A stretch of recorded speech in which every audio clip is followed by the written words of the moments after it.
Hi food lovers. மீண்டும் உங்கள் அத்தனை பேரையும் லக்ஷ் போஜனாவிலே சந்திப்பதிலே மகிழ்ச்சி. நீங்க என்னன்னு கேட்டீங்கன்னா ஒரு ஸ்வீட் ரெசிபி, ஒரு பாதுஷா, ஒரு சாஃப்டான ஒரு ஜூசியான ஒரு பாதுஷா. அருமையா இருக்கும் இந்த ரெசிபி. ஏன்னா வரதெல்லாம் பண்டிகை காலங்கள். ஸோ நிறைய பேர் ஸ்வீட் ரெசிபி கேட்டுட்டு இருக்கீங்க. ஸோ அந்த ஸ்வீட் ரெசிபியை உங்களுடைய ரெக்வஸ்ட்டை ஃபுல்ஃபில் பண்ணுற விதமாக ஸ்வீட் ரெசிபி.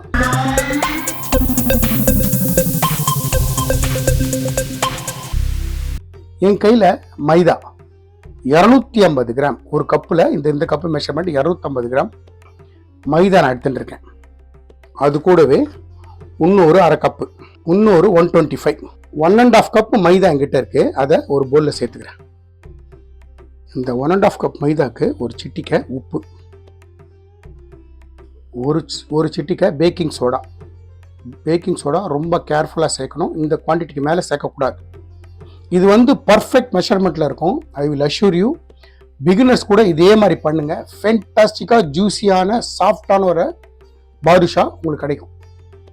இப்போ இதுலேயே 1 2 3 4 ஸ்பூன் 4 ஸ்பூன் நெய் சேர்த்துருக்கேன். முதல்ல இது எல்லாத்தையும் ஃபைனாக மிக்ஸ் பண்ணிடு. மைதா, அப்ப சோடா, கொஞ்சமாக உப்பு, அது கூடவே நெய். இதை முதல்ல நல்லா மிக்ஸ் பண்ணிடுங்க. நீங்கள் என்ன மெஷர்மெண்ட் வேணால் எடுத்துக்கலாம். நான் எடுத்துருக்கிறது 375, 1.5 கப்பு. இந்த 1.5 கப்புக்கு தான் நான் எல்லா இன்க்ரீடியன்ஸும் சேர்த்துக்க போகிறேன். முதல்ல இந்த மைதாவில் இந்த நெய்யெல்லாம் நல்லா மிக்ஸ் பண்ணுங்கள். ரொம்ப ஈஸியான ரெசிபி பார்த்தீங்களா? இந்த மாதிரி இந்த மாவை ஸ்க்ரம்பிள் பண்ணுங்க. இது என்ன பண்ணுன்னு கேட்டிங்கன்னா உங்களுக்கு அந்த லேயராக கொடுக்கும், சாஃப்ட்னஸ் கொடுக்கும். ஸோ இந்த ப்ராசஸ்ஸு ஸ்டெப் நம்பர் 1. இதை அப்படியே செய்யுங்க. இந்த இடத்துல நம்ம என்ன பண்ண போகிறோன்னா, மைதாவை மிக்ஸ் பண்ணுறதுக்கு நம்ம தயிர் யூஸ் பண்ண போகிறோம். புளிக்காத தயிர் ஃபஸ்ட்டு நான் ஒரு கெட்டியாக இருக்குது பாருங்கள். இந்த மாதிரி புளிக்காத கெட்டியாக இருக்கக்கூடிய தயிர் ஒரு 3 ஸ்பூன் போட்டுக்கிறேன். பிசைஞ்சதுக்கப்புறம் தேவைப்பட்டால் மறுபடியும் தயிர் தான் சேர்த்துப்பேன். இந்த டோ ஃபுல்லாகவே தயிரில் தான் மிக்ஸ் பண்ணணும், தண்ணி போடக்கூடாது. அதே மாதிரி ரொம்ப அழுத்தாதீங்க.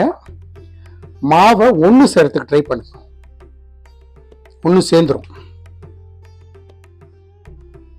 இந்த ஸ்டேஜில் இன்னொரு 1 டீஸ்பூன் தயிர். ரொம்ப சப்பாத்தி மாவெல்லாம் போட்டு அடிக்கிற மாதிரிலாம் அடிக்கக்கூடாது. ஜஸ்ட்டு ஒன்று சேர்த்துட்டு வந்தால் போகிற இந்த மாவை. அப்போ தான் அந்த லேயர்லாம் உங்களுக்கு கிடைக்கும். நான் இன்னொரு ஸ்பூன் தயிர் சேர்த்துக்கிறேன். ஆக மொத்தம் இப்போதைக்கு 5 ஸ்பூன் சேர்த்துருக்கேன். பார்த்தீங்களா? 5 ஸ்பூன் தயிருக்கு நல்லா கெட்டியாக எடுத்தது. இந்த மாதிரி லைட்டாக ப்ரெஷர் கொடுங்க, ரொம்ப போட்டு அமுத்தக்கூடாது. இப்போது இந்த மாவை பார்த்தீங்கன்னா இங்கே பாருங்கள், பிரிச்சிங்கன்னா இந்த மாதிரி வரணும். அப்போ தான் இந்த பாதுஷா உள்ள லேயராக வரும். நீங்கள் மாவை மொத்தமாக போட்டு அடித்து ப்ரெஸ் பண்ணிட்டீங்கன்னா இந்த லேயர் வராது. ஸ்டெப் நம்பர் 2, இதை நல்லா அப்படி பரட்டிட்டு அப்படியே ஒரு 10 மினிட்ஸ் ரெஸ்ட் விட்ருங்க. ஒரு மூடி போட்டு ஓரமாக வச்சிருங்க. இந்த பாதுஷா பண்ணுறதுக்கு நான் ஒரு கடாய் வச்சு கடாய் ஆன் பண்ணுறேன். சுகர் சிரப்பு செஞ்சுப்போம். அந்த 10 நிமிஷம் ரெஸ்ட் ஆகிற நேரத்தில் சுகர் சிரப்பு செய்யணும். ஃபுல் ஃப்ளேம் வச்சு நான் ஆன் பண்ணியிருக்கேன். நம்ம வச்ச கடாய் நல்லா சுட்டெடுத்து நான் ஸ்டவ்வை ஃப்ளேமை ஸ்லோ பண்ணியிருக்கேன். இந்த மெஷர்மெண்ட்டில் தான் நம்ம மைதா எடுத்தோம். 1.5 கப் எடுத்தோம். அதே 1.5 கப்பு சுகர், 1 கப்பு, இன்னொரு அரை கப்பு. 1.5 கப்புக்கு 1.5 கப்பு சுகர் போட்டிருக்கேன். இதுக்கு 1 கப்பு தண்ணி.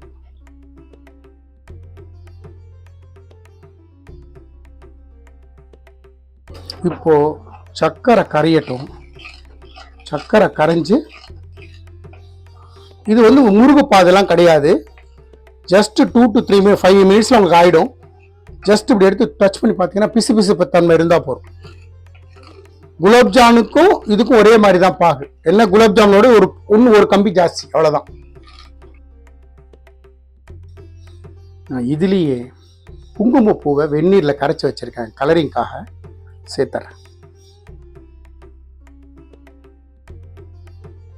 எப்பயுமே குங்குமப்பூ கரைக்கும் போது வார்ம் வாட்டரில் போட்டு கரைங்க, பாலெல்லாம் போட்டு கரைக்காது.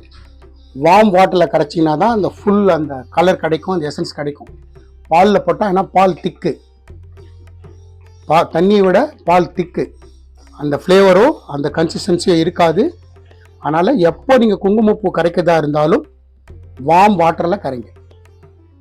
நான் கலண்டே இருக்கிறதுக்கு காரணம் சர்க்கரை இருக்குது, விட்டுட்டோம்னா அடியில் உட்காந்துரும். அதனால்தான் சர்க்கரை எல்லாம் நல்லா கரைஞ்சிடுத்து. நல்லா கொதி வருது பாருங்க. கொதி வரட்டும். இங்கே தண்ணி மாதிரி வருது, நூல் மாதிரி வரணும். இந்த ஃபைனல் ட்ராப் வருது பாருங்க, அது நூல் மாதிரி கொஞ்சம் நீண்டுன்னு வரணும். அதுக்கு இன்னும் 2 to 3 மினிட்ஸ். ஓவர் திக்கனிங் பண்ணிட்டீங்கன்னா அது இந்த எசன்ஸை, இந்த சுகர் சிரப்பை பாதுஷா இழுத்துக்காது. ஆனால் அதுலேயும் ரொம்ப கேர்ஃபுல்லாக இருக்கணும். இந்த மாதிரி டிஷ்ஷெல்லாம் செய்யும்போது பக்கத்திலே இருக்கணும், விட்டுட்டு போயிடக்கூடாது. ஒரு செகண்ட் போனாலும் பதம் மாறிடும். நம்ம சேனலில் இதுக்கு முன்னாடி கூட ஒரு பாதுஷா செஞ்சுருக்கேன். அந்த மெத்தட் வேறு, இந்த மெத்தட் வேறு. பார்த்தீங்களா? இந்த பிசு பிசுப்பு இது வேறு, இந்த பிசு பிசுப்பு இருந்தால் போகிறோம். ஸ்டவ் ஆஃப் பண்ணிட்டேன். இப்போது ஸ்டவ் ஆஃப் பண்ணிட்டேன். ஒரு ஃபியூ ட்ராப்ஸ் லெமன் ஜூஸ் விட்டுக்கிறேன். இது எதனாலன்னு கேட்டிங்கன்னா, இந்த சக்கரை பாகை கிறிஸ்டல் ஆகாமல் அப்படியே வச்சுக்கும்.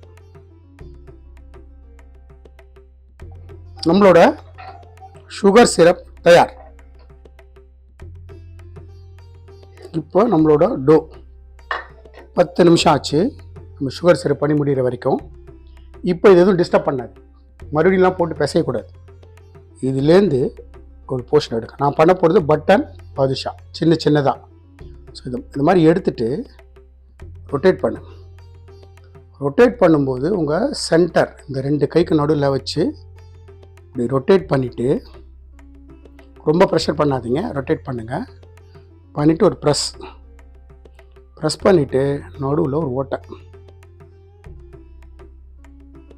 இந்த மாதிரி பண்ணி வர வச்சுருங்க. கொஞ்சமாக டோ எடுங்க, நல்லா இப்படி 2 கைக்கு நடுவில் வச்சு சுற்றுங்க. நடுவில் ஒரு ப்ரெஸ் பண்ணுங்கள். இங்கே விரலை வச்சு ஒரு ஓட்டை போடுங்க.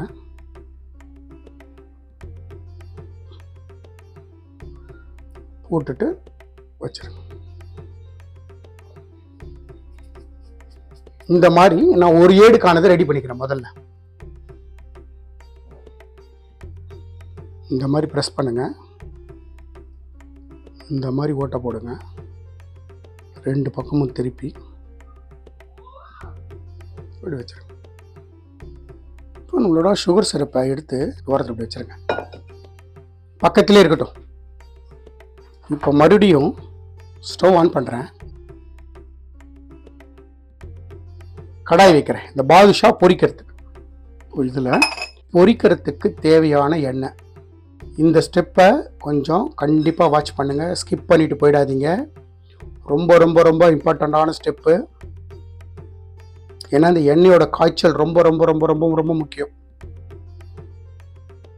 பொரிக்கிறதுக்கு தேவையான கடலை எண்ணெய் விட்டுருக்கேன். நான் ஃப்ளேம் வந்து ஹையில் வச்சுருக்கேன், இருக்கட்டும். எண்ணெயை இப்படி தொட்டிங்கன்னா சுடணும், லைட்டாக சுடணும். சுட்ட உடனே பாதுஷா போட்டுடணும். எக்காரணத்தை கொண்டு ரொம்ப சூடு ஜாஸ்தியாக இருக்கக்கூடாது. அதனால் இப்படி எண்ணெய் இப்படி விட்டுருக்கேன். இப்படி தொட்டு பார்த்தீங்கன்னா ஸ்லைட்டாக சூடு இருக்கணும், கையில் அந்த சூடு படணும். ஸோ அந்த ஸ்டேஜ் வரைக்கும் ஆன உடனே பாதுஷா போட ஆரம்பிச்சிடலாம். இப்போது ஸ்லைட்டாக தொட்டு பாருங்கள், எண்ணெய் சுடுது. இந்த ஸ்டேஜ் வரும்போது பாதுஷாவை எடுத்து பொறுமையாக போடுங்க. இந்த மாதிரி தான் இருக்கணும். ஆட்டோமேட்டிக்காக அந்த சூட்டில் அது இப்போ மேலே வரும். அது வரைக்கும் டிஸ்டர்ப் பண்ணாது, அப்படியே விட்டுருங்க. ஏன்னா அது பொரிஞ்சதுக்கப்புறம் சைஸ் கொஞ்சம் பெருசாகும். அதனால தான் சும்மா ஒரு 6-7 போட்டிருக்க, அவ்வளோதான். டிஸ்டர்ப் பண்ணாதீங்க. ஸ்லைட்டாக இதை மட்டும் இப்படி பண்ணி விடுங்க, ஏன்னா கீழே ஒட்டாமல் இருக்கும் எண்ணெயை. இப்போ நான் ஃப்ளேமை லோ டு மீடியம் ஆக்கிக்கிறேன். லோ டு மீடியமில் வேகட்டும். எப்பயுமே எண்ணெயில் பொரிக்கும் போது பாத்திரத்தை விடும்போது அரை பாத்திரத்துக்கு எண்ணெய் விட்டுக்கங்க, ஏன்னா இந்த மாதிரி பொங்கும். ஸோ அரை பாத்திரத்துக்கு மொத்தமாக நிறைய எண்ணெய் விட்டுறாதீங்க. உங்கள் பாத்திரத்தோட சைஸு, அந்த கடையோட சைஸுக்கு ஏற்ற மாதிரி எண்ணெய் விடுங்க. இப்போது ஸ்லைட்டாக அப்படி நகர்த்தி விடுங்க, ஒன்றும் பண்ணாதீங்க. பார்த்தீங்களா, மேலே வந்துடுத்து பாருங்கள். ஆட்டோமேட்டிக்காக மேலே வந்துடும். அது மேலே வந்ததுக்கப்புறமும் 2 பக்கமும் திருப்பி போட்டு நல்ல டார்க் ப்ரௌன் பிஸ்கட் கலர்னு சொல்லுவோம்ல, அந்த கலர் வரும்போது எடுக்கணும். அந்த நோரை அடிக்கணும், கவலைப்படாது, ஒன்றும் ஆகாது. பார்த்தீங்களா, நம்ம போட்டும் போது கீழே இருந்தது, ஆட்டோமேட்டிக்காக மேலே வந்துடுது. இப்போது மெதுவாக 2 பக்கமும் திருப்பி போட்டு குக் பண்ணுங்க. பிஸ்கட் கலர் நல்லா டார்க் ப்ரௌன் வரணும் கலர், அந்த ஸ்டேஜ் வரைக்கும் குக் பண்ணுங்க. திருப்பி விடுங்க. தயிர் போட்டு பிசைஞ்சதுனால அவ்வளோ சாஃப்டாக இருக்கும். திருப்பி விடுங்க அதே மாதிரி, ஏன்னா ஈவனாக எல்லாம் ஒரே பக்கம் ஒரே கலர் வரணும். ஸோ அப்படியே திருப்பி விட்டுட்டே இருங்க. ஃப்ளேம் இன்க்ரீஸ் பண்ணிடாதீங்க, ஃப்ளேம் அப்படியே இருக்கட்டும், லோ டு மீடியம்லேயே இருக்கட்டும்.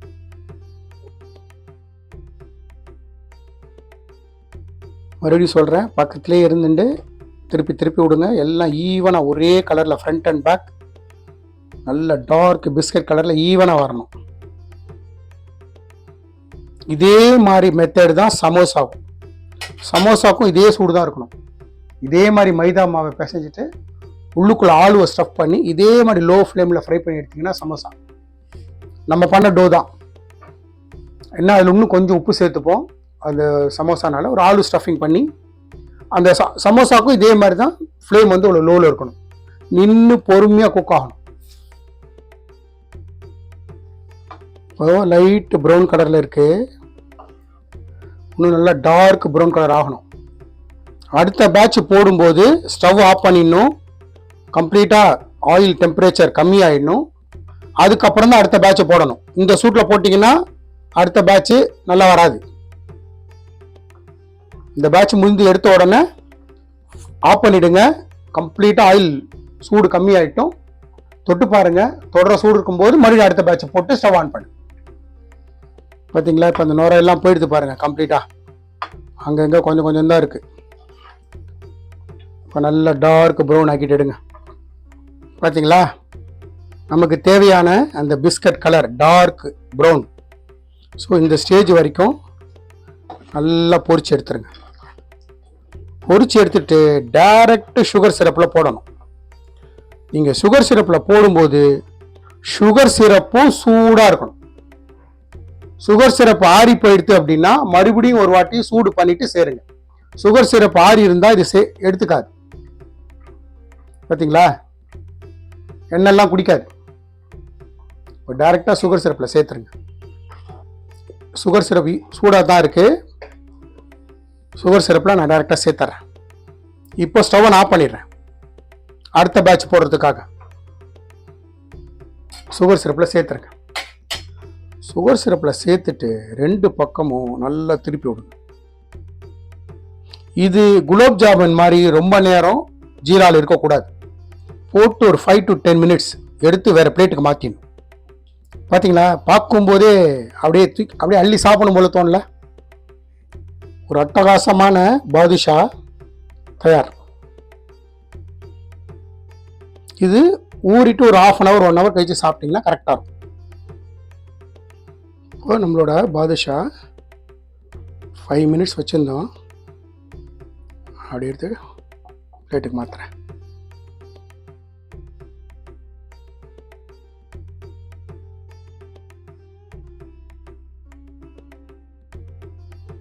நம்மளோட பாதுஷா, பட்டன் பாதுஷா சின்னதாக அவ்வளோ சாஃப்டாக ஜூஸியாக இருக்கும். அதில் அஷ்யூர் யூ ஃபென்டாஸ்டிக் ரெசிபி. நான் எந்த மாதிரி இன்க்ரீடியன்ஸ் போட்டு செஞ்சேனோ அதே மாதிரி செய்யுங்க. ஆக்சுவலாக இப்போ போட்டு ஒரு 10 நிமிஷம் தான் ஆகுது, இன்னும் கொஞ்ச நேரம் இருக்கணும். பார்த்தீங்கன்னா உங்களுக்கு தெரியும், இங்கே பாருங்கள் எவ்வளோ ஜூஸியாக இருக்குது பாருங்கள் உள்ள. இன்னும் ஒரு 1/2 hour ஊறணும். ஊறினா இன்னும் ஃபென்டாஸ்டிக்காக இருக்கும். ஸோ நம்மளோட பாதுஷா நான் எந்த மாதிரி இன்க்ரீடியன்ஸ் போட்டு எப்படி செஞ்சனோ அதே மாதிரி செய்யுங்க. எனக்கு கிடைச்ச அது எக்ஸ்ட்ரா ரிசல்ட் உங்களுக்கும் கிடைக்கும். இந்த வீடியோ பிடிச்சிருந்தா லைக் அண்ட் ஷேர் பண்ணுங்கள். உங்கள் ஃபேமிலி அண்ட் ஃப்ரெண்ட்ஸ்க்கு வந்து ரெக்கமெண்ட் பண்ணுங்கள். மறக்காமல் நம்ம சேனல் வந்து சப்ஸ்கிரைப் பண்ணுங்கள்.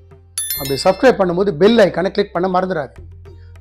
நம்ம லக்ஷ்பூஜனா சேனலுக்காக ஒரு வாட்ஸ்அப் குரூப் க்ரியேட் பண்ணிக்கிறோம். நோட்டிஃபிகேஷன் ப்ராப்ளம் சால்வ் பண்ணுறதுக்காகவும் பிகினர்ஸ் இன்க்ரீடியன்ஸை பார்த்து சமைக்கிறதுக்காகவும் ரொம்ப யூஸ்ஃபுல்லாக இருக்கும். இன்ட்ரெஸ்டட் பர்சன் அந்த வாட்ஸ்அப் குரூப்பில் ஜாயின் பண்ணிக்கோங்க. லிங்க்கு டிஸ்கிரிப்ஷன் பாக்ஸில் இருக்குது. தேங்க்ஸ் ஃபார் வாட்சிங் my all videos. Lakshman signing off from Lakshpojana.